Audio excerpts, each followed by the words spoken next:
교회 보니까 그 나이가 좀 들었는데 결혼을 늦게 준비하고 있는 분 있잖아요. 그러니까 이제 찬양하거나 이러면 쭈삣쭈삣하게 이러니까 나와서 찬양하고 이러면 빨리 결혼한다니까 호떡 나오더라고요. 근데 우리 그 찬양하고 이런 게 순기능으로 좋은 응답으로 나오면 좋겠습니다. 우리 웨스트민스터 소율의 문답입니다. 95문. 세례는 어떠한 사람에게 베푸는가요? 세례는 불신자들이 그리스도를 믿고 고백하며 그에게 복종하는 데까지 이르러야 베풀 것이요. 또 입교한 자의 자녀에게 베푸는 것이다. 아멘. 우리 오전에 그 두 흐름에 대해서 우리가 살펴보았는데요. 이거를 좀 확장시키면 인류의 역사지요. 그래서 이 죄인의 이 흐름이 있고 구원받은 의인의 이 흐름이 있는데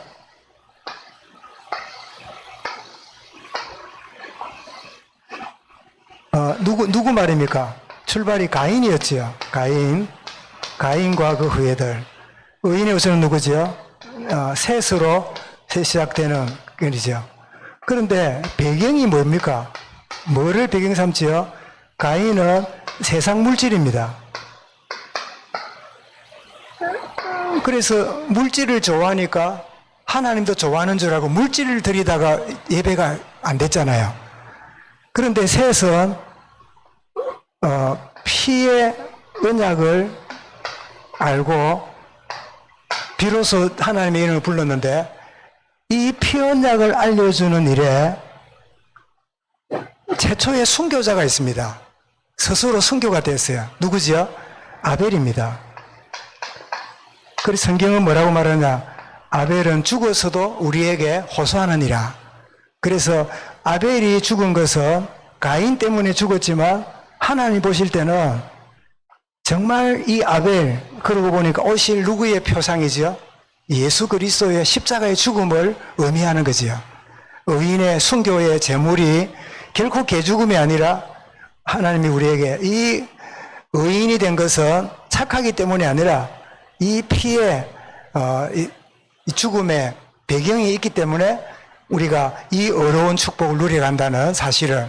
그래서 오늘 세상 사람들은 끊임없는 물질을 추구하면서 이 죄인의 흐름 속에서 살아가지만 저와 여러분들은 이 셋의 대열에 들어와서 이 아벨이 언약을 피 언약 제사 드리다가 순교한 것처럼 이 그리스도가 우리를 위하여 흘리신 보혈의 피를 의지하고 살아가는 대열에 있다.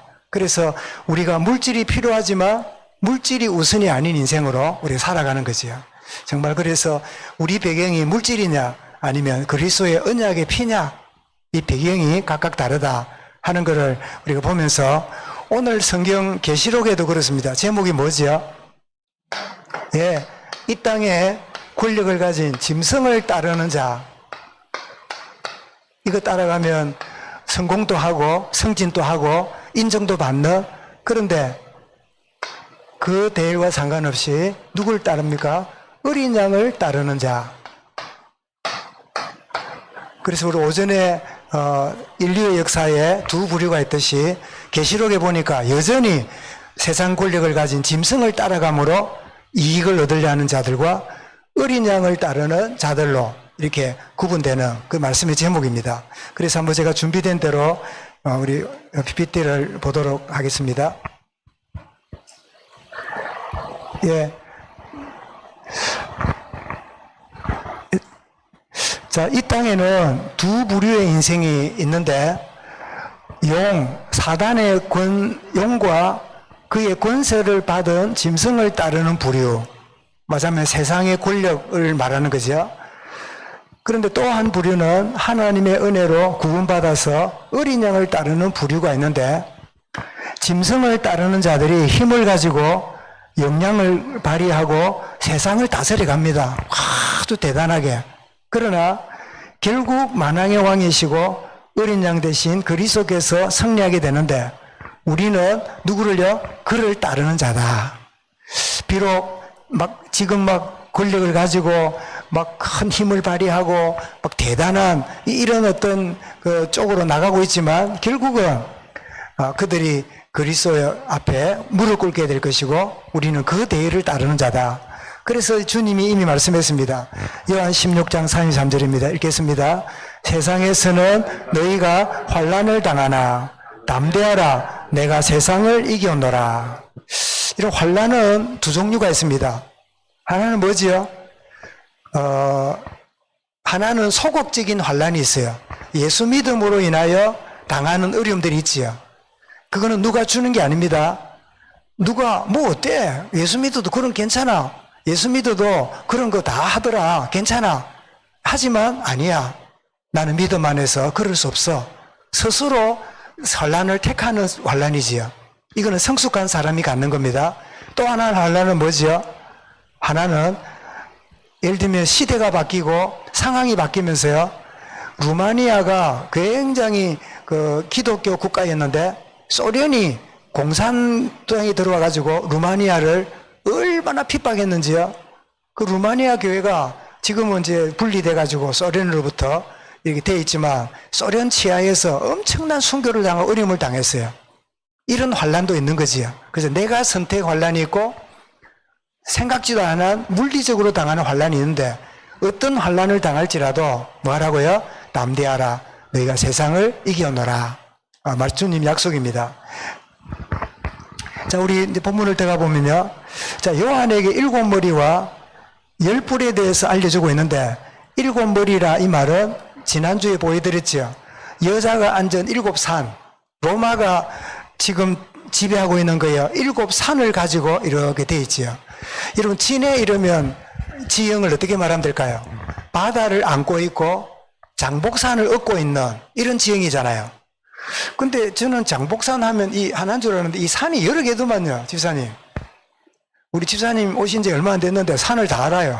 제가 한번 따라갔더니 저도 모르는 길을 뭐 얼마나 아시든지 그랬는데 저쪽부터 산이 어떤 산입니까? 장복산이 있고 또 제가 무슨 산이 있습니까? 또 이 불모산도 있더만요. 예, 김해 쪽에 불모산, 동의대교 쪽에요. 그러니까 이 산맥 하나에 봉우리마다 산 이름이 있는가 봐요. 이제 이렇게 여러 개의 산이 붙어 있는 산맥이 우리 진해 등 뒤에 있고 뭐 이렇게 말할 수 있겠는데 로마는 뭐라고요? 7개 자그마한 산 위에 로마가 설치되어 있는데 그거를 여자가 이 10머리 위에 7머리 위에 앉아 있는, 그러니까 이 지배한 로마를 이제 의미하는 거죠.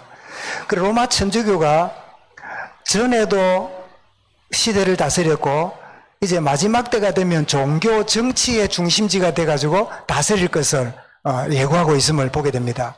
그럼 7왕은 뭐냐 할 때 7나라를 가르친다 보는데요.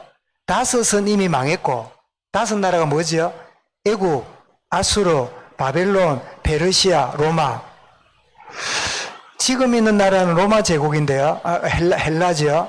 지금 있는 나라는 로마고, 그리고 여기까지 6개잖아요. 7째. 다른 한 나라가 주님 재림하기 직전에 나타날 강력한 나라인데, 그거를 많은 학자들이 유럽연합, EU, 여러분, 유럽연합이 굉장히 그 나토를 구성해가지고 이렇게 발휘하고 있는 거 여러분 들으셨죠? 혹은 러시아나 중국이나 이슬람 세계가 아닌가. 그 마지막 7번째 나라는 그렇게 봅니다. 10불은 뭔가 할 때 거기에 속한 나라들, 짐승으로 더불어서 임금처럼 권세를 가지고 행세하는 그런 이제 나라들을 의미한다. 그렇게 볼 수 있습니다. 그래서 이거를 여러분 다니엘서에 보면, 다니엘 2장에 보면 느부갓네살 왕이 꿈을 꿉니다. 꿈을 꿨는데 그 당시에 월급 받고 꿈 해석하는 참모들을 불러가지고 내가 이상한 꿈을 꿨는데 해석해달라 이러니까 그 해몽하는 사람이 뭐라 그럽니까? 왕이요, 무슨 꿈인지 말해주세요. 그러니까 야 이 친구들아, 내가 무슨 꿈을 꿨는지도 모르는데 꿈을 꿨단 말이야. 그러니까 그 꿈을 말해봐. 이러니까 왕이요, 세상 그런 해몽이 어딨습니까? 어떻게 꿨는가 말해줘야 우리가 말할 거 아닙니까? 왕이 화가 났어요. 이놈들 사기꾼이구나. 다 이 이 꿈 해몽하고 하는 이 친구들은 다 죽여버려라. 막 명령이 내리는데 그때서 아리옥이라고 하는 왕의 신하 중에 한 사람이 누구 기억났을까요? 다니엘이 기억난 거예요. 그래서 다니엘에게 그 상을 얘기했더니 다니엘이 듣더니 아무도 할 수 없단 말입니까? 그래서 하나님이 나를 왕 앞에 부르는 기행 같다 생각하고 그날 밤에 기도합니다. 기도했더니요, 왕이 꾸었던 꿈을 하나님이 보여주셨어요. 해석도 보여줬는데 무슨 꿈이냐? 왕이 뭘 봤지요? 큰 신상이 있는 꿈을 꾸었다는 거죠. 왕은 큰 신상의 꿈을 꾸셨습니다. 이러니까 모든 신하들도 놀래고 왕도 깜짝 놀래요. 맞다, 내가 그 꿈 꾼 거 맞아. 이놈들은 아무도 모르는데 너만 아네. 그런데 이게 무슨 뜻이냐 물으니까 요거는 임금님입니다. 요게 뭐죠? 요게 바벨론이에요. 그 다음에 은이 있습니다. 은은 고단보다 조금 약하지요. 근데 페르시아지요. 동은 뭡니까? 동은 헬라지요, 헬라. 철은 뭘까요? 강하지만 요것보다는 약하죠. 요게 로마입니다. 그 다음에 종아리를 보니까 철과 진흙인데 강하지만은 이게 화합이 안 돼 있는 거잖아요. 쇠하고 흙이 하나가 안 되잖아요. 그래 결국은 떠인 돌이 와가지고 때렸더니 산산이 부서졌다. 그 꿈을 꾼 겁니다. 왕은 머리에 댄 금과 같습니다. 이래서 왕은 너무 좋아해요. 그래가지고 졸지에 뭐가 됩니까? 총리가 돼요. 총리가 되는. 그런데 7장에 가보면 이 금을 사자로 비유하고 은은 고무로 비유하고 동은 표범으로 비유하고 철은 사나운 짐승으로 비유하고 분열된 왕국은 작은 뿔들을 이렇게 보여주는데 결국 뭡니까? 결국은 심판으로 들어가지요. 그래서 다니엘서에도 요한계시록에 나올 그 내용들이 이미 이렇게 나와 있음을 우리 보게 됩니다. 그래서 이단들이 계시록을 말할 때요, 항상 다니엘서를 또 끌어와요. 에스겔서도 끌어오고 다니엘서 끌어오는데, 그래서 우리가 요한계시록에 보면서 연관해서 보면 좋겠다 싶어 소개했습니다. 지금 7 머리에다가 10불이 있는 그 타는 음녀, 술에 취한 이 음녀가 이렇게 나오는 그림을 지난주에 보여드렸죠. 자, 짐승을 따르는 자들이 어린 양과 싸웁니다. 그게 바로 13절, 14절인데요. 자, 짐승을 따르는 자들이 이제 용의 권세, 사단이 주는 권세를 가진 권력자들입니다. 한뜻으로 자기 능력과 권세를 자기를 이렇게 이끌어갈 한 짐승에게 줍니다. 짐승에게 받은 능력과 권세를 다시 짐승에게 돌려요. 그 희한해요. 여러분, 교황이 유럽에 있는 왕을 즉위할 때 왕위를 줘요. 그러면 로마의 왕, 프랑스 왕, 독일 왕, 오스트리아 왕, 모든 왕들이 교황한테 이렇게 권력을 받아놓고 결정적인 순간이 뭐예요? 모든 권력을 교황에게 또 다 갖다 줘요. 그런 식으로 짐승한테 받아놓고 짐승에게 돌리는. 오늘 보십시오. 기업하는 사람이요, 돼지머리 잘라놓고 고사를 지내고 부적을 갖다 붙이고 그래갖고 사업을 일으킵니다. 그래 보니까 제법 잘 돼요. 잘 되면 철철이 어디로 갑니까? 그 잘 되게 한 절간에 또 가요. 가서 큰 재물을 갖다 바치고 더 잘 되게 해달라고 또 어떻게 해요? 절을 하고 난리 나요. 큰 헌금도 하고 그래요. 권력을 거기서 받고 또 모든 권력을 모아가 어디 가요? 자기 신에게 갖다 주는 이런 일이 벌어지는 게 이런 모습이죠. 자, 그러면서 동시에 힘을 모아가지고 어린 양과 더불어 싸우는데 이 속에는 교회와 성도들을 핍박하는 것을 의미하지요. 자, 만주의 주, 만왕의 왕이신 어린 양이 저들을 이기게 되는 사실을 우리에게 알려줍니다. 그래서 그와 함께 있는 자들, 곧 부르심을 입고 죄악 가운데서 빼내심을 선택을 얻은 자들이 이기게 된다. 그래서 우리의 정체성은 아주 약하고 미미해 보이고 세상에 조롱거리처럼 보이지만 우리의 배경이 뭐지요? 어린 양이기 때문에 누가 승리합니까? 어린 양 대신 주님이 승리하는데 같이 우리가 승리하게 되는 거예요. 그것은 꼭 우리 성경에 여러 흔적 나오는 거예요. 골리앗과 다윗이 싸울 때 사람들이 객관적으로 보면 누가 이길 것 같아? 예? 누가 이길 것 같아요? 키가 2m 보다 넘고 갑옷이 60kg나 되는 창이 한 2, 3m 되는 걸 붕붕 돌리면서 막 고함지로 나오는 골리앗이 이길 것 같아요. 조만한 게 목동을 입고 짝대기 들고 돌멩이 들고 나오는 다윗이 이길 것 같아요. 틀림없이 골리앗이 이기는 게 당연하잖아요. 오늘날 여러분 세상이 볼 때 막 교회는 별거 아니고 세상은 대단하고 막 성도들은 약해 보이고 세상에 막 성공한 사람은 대단해 보이고 꼭 골리앗과 다윗 보는 눈으로 보이듯이 그래 보여요. 그런데 누가 승리하죠? 누가 승리합니까? 다윗이 승리합니까? 아닙니다. 다윗이 하나님이 승리하신 거예요. 다윗이 하나님이 승리하니까 누구도 승리한 거예요? 다윗도 승리하는 거예요. 아멘. 우리가 누굽니까? 다윗 같아요. 약해요. 우리에게 기껏 있는 게 뭐예요? 돌멩이 5개밖에 없어. 우리 손에 있는 게 뭐예요? 지팡이 하나밖에 없어. 계산하면 못 이겨요. 그런데 누가요? 나와 함께 계시는 만왕의 왕 되신 그분이 골리앗을 이기게 하시는 거예요. 그치? 그래서 우리 불신자들도 그럽니다. 골리앗과 다윗의 싸움이라고. 뭐 이런 이야기를 막 빗대서 하기도 하는데요. 그래서 다시요 밑에 적그리스도 나라들은 재림하시는 주님과 싸우게 되지만 주님은 자기를 따르는 자들과 함께 승리하게 된다. 요한계시록이 보여주는 것은 아무리 악의 세력이 번창하고 대단해도 결국은 주님 앞에 굴복한다. 우리는 그 주님과 함께한다. 그 사실을 계속 그림을 통해서 설명을 통해서 알려주고 있는 거예요. 그 계시록을 읽다가 겁이 난다. 두렵다. 그 생각하는 건 뭐예요? 속은 거예요. 어떤 난리를 피워도 어떻게 해요? 우리는 주님과 함께 있기에 승리한다. 이제 여러분 제가 김해를 갔는데 비가 엄청 와요. 비가 얼마나 비가 많이 내리는지요.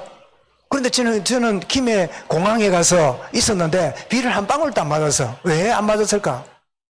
제가 같이 김해에 있는데 김해 우리 김해 공항이 있잖아요. 갔는데 엄청나게 비가 내리는데 나는 비를 한 방울도 안 맞았어. 왜 그럴까요? 응? 우리 협재 집사 물어보자. 내가 공항에 가서 비가 막 내리는 데인데 비를 한 방울도 안 맞았어. 왜 그럴까요? 뭐하세요? 공항 안에 있었거든. 아무리 비가 와도요, 공항 안에 있으면 나는 비 안 맞는 거야. 그죠? 아이고, 비 온다. 큰일 났다. 천둥 친다. 벼락 친다. 그건 여러분, 심리적인 거지. 우리가 정신 차리고 생각해 보면요. 그래, 나는 이 건물 안에 있잖아. 이게 뭡니까? 그리스도 안입니다. 우리가 지금 건물 이야기를 하지만요. 주 안에 있는 나에게 뭐라고요? 딴 근심이 있으랴. 근심이 있다는 말은 주님 바깥에 갔다가 들어왔다가 나갔다가 들어왔다가 그러고 있기 때문에 근심이 자꾸 생기지. 주 안에 있으면 딴 근심이 없다. 그런 고백을 할 수 있는 거죠. 그래서 마지막에는 적그리스도의 나라가 멸망할 것을 자 15절부터 18절 말씀합니다. 자, 큰 음력 이거는 배교한 교회가 망하게 되는 걸 말씀하는데 야고보에서 이미 경고하고 있습니다. 4장 4절입니다. 읽어봅니다. 간음하는 여자들이여 세상과 벗되는 것이 하나님의 원수임을 알지 못하느냐. 그런즉 누구든지 세상과 벗이 되고자 하는 자는 스스로 하나님과 원수가 되게 하는 것이니라. 이 간음하는 여자들이란 말은 여자는 교회잖아요. 교회가 세속화되는 거예요. 교회가 세상 흐름에 따라가는 것을 보고 간음하는 여자로 이렇게 비유하는 거죠. 그러면서 이제 경고하고 있음을 보게 되죠. 그런데 두 번째입니다. 배교한 교회는 이 배교했다는 말은 이 사단에게 적그리스도에게 속았단 말이잖아요. 그때 희한합니다. 속고 들어가잖아요. 그럼 누구한테 망하느냐? 주님이 손대기 전에요. 적그리스도가 배교한 교회를 망하게 만들어요. 무슨 이해되지요? 아, 저기 가면 좋을란가 하고 세상에 짝하고 뭐 그냥 이렇게 살아가는데 결국은 뭐죠? 제 풀에 그냥 망하는. 그래서 여러분 교회가 진리 안에 서야 될 이유가요. 여기에도 있는 거죠. 내가 본 바 이 열불과 짐승이 음녀를 미워하여 뭐 하고요? 망하게 하고 스스로 망하게 만드는. 세 번째입니다. 그래서 하나님께서 세상을 심판하실 때 누구를 먼저 심판하냐니까 배교한 교회를 치시는, 그래서 로마서 8장 2장 9절에 이렇게 말씀하고 있는데 같이 읽습니다. 악을 행하는 각 사람의 영에는 환난과 공고가 있으리니 먼저는 유대인에게요 그리고 헬라인에게며. 이 유대인이란 말은 믿는 사람을 말하고 헬라인이란 말은 불신자를 말합니다. 그런데 악을 행하는 각 사람에게 환난과 공고가 있는데 먼저는 유대인이요 이럴 때, 똑같이 잘못을 저지를 때 고통이 누구한테 먼저 온다고요? 믿는 사람이 먼저 겪게 돼요. 불신자는 원래 그래 사는 자니까 뭐 그래 살다가 끝나면 돼요. 근데 그런 데서 빠져나왔는데 여전히 거기 있다 그러면 우리가 고통을 겪게 된다, 그 말씀하는 겁니다. 그래서 우리 17장을 이렇게 훑어봤는데, 자, 큰 음녀의 제약이 1절부터 6절에 나왔고 7절부터 13절에 여자가 탄 짐승이 나왔고 14절에는 어린 양 만왕의 왕의 승리함을 보여주고 15장부터 이제 18절까지 열불과 음녀와 분쟁하면서 결국은 큰 음녀가 심판을 받게 될 것이다. 그게 17장의 내용이고 18장에 들어가면 진짜로 싸우는 터전이 나옵니다. 그게 어디냐? 그게 바벨론입니다. 그래서 바벨론에서 일어나는 이제 이야기를 하는데요. 17장을 이렇게 전체 한번 정리를 한 겁니다. 그래서 받을 메시지를 보면 오늘 읽었던 말씀 가운데 첫 번째 받을 메시지 읽어보겠습니다. 신앙을 저버린 배교자 교회는 멸망하게 된다. 그래서 데살로니가서 5장 6절에 이렇게 말씀합니다. 읽습니다.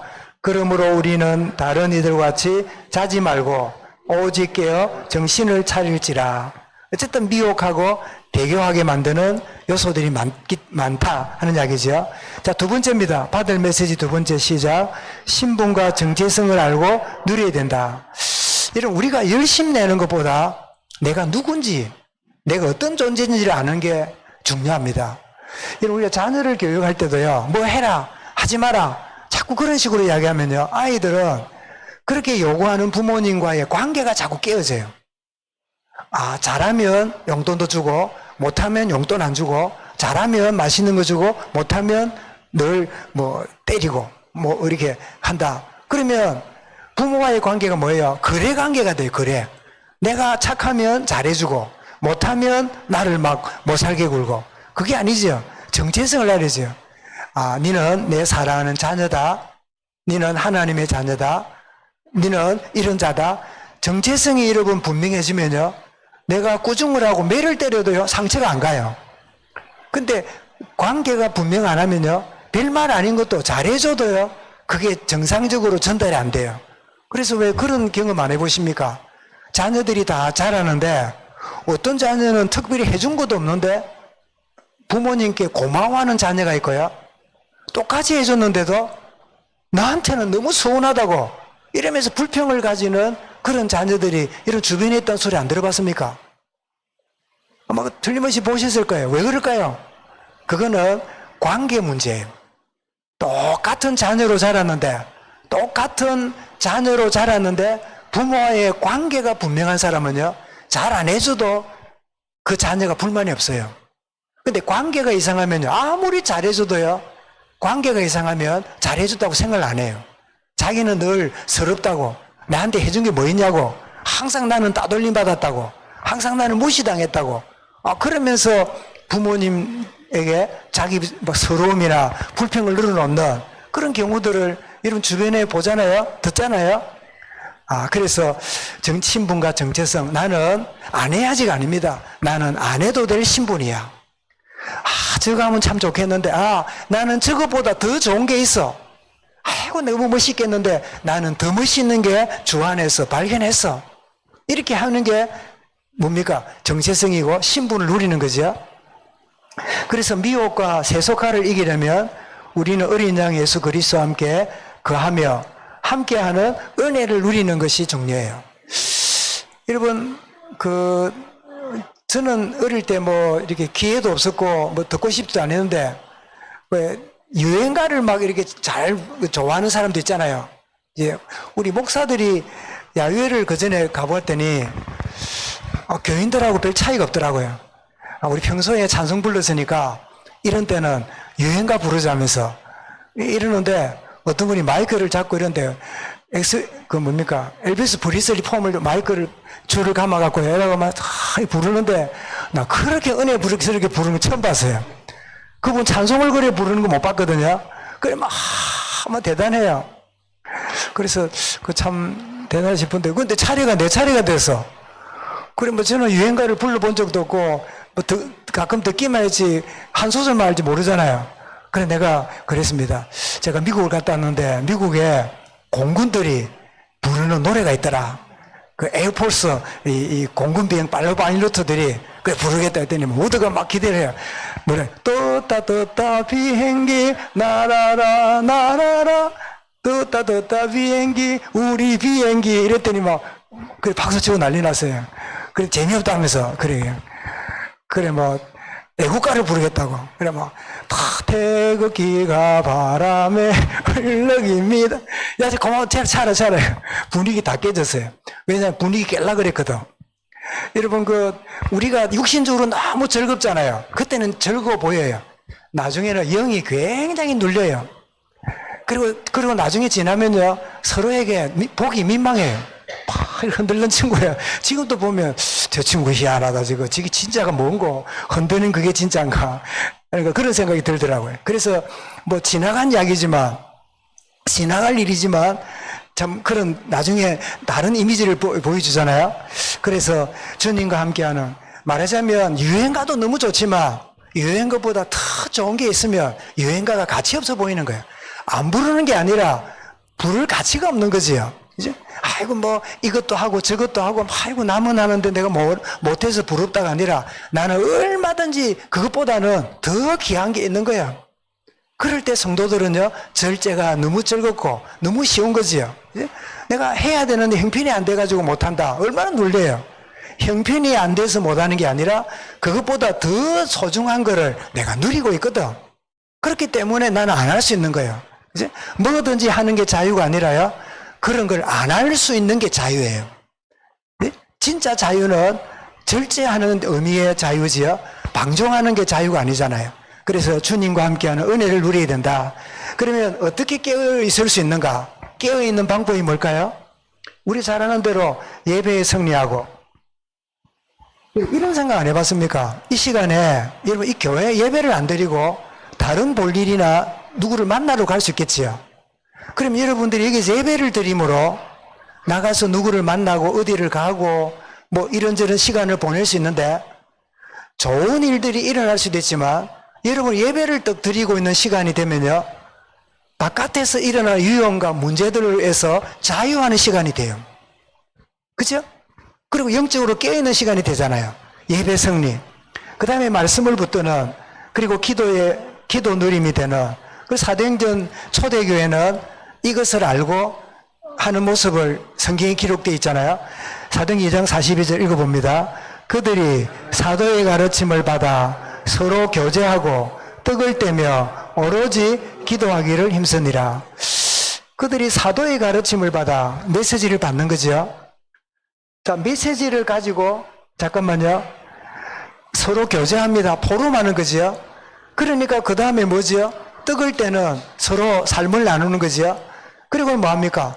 그게 뭐가 되면 그게 기도 제목이 되는 거예요. 말씀 따로 기도 따로 그런 사람 많습니다.